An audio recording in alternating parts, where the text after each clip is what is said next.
Còn nó có chạy ghê không?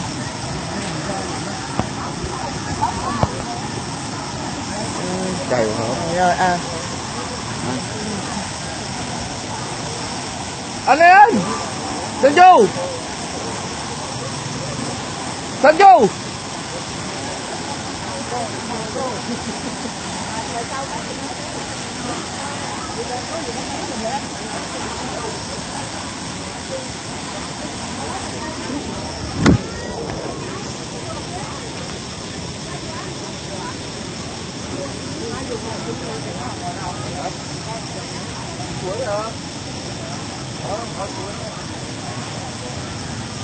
cái suối nó lở rồi, lại coi suối lở không?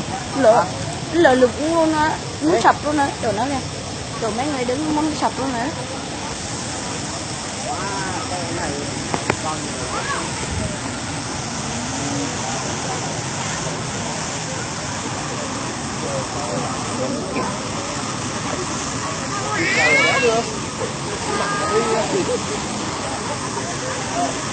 Cao ghê.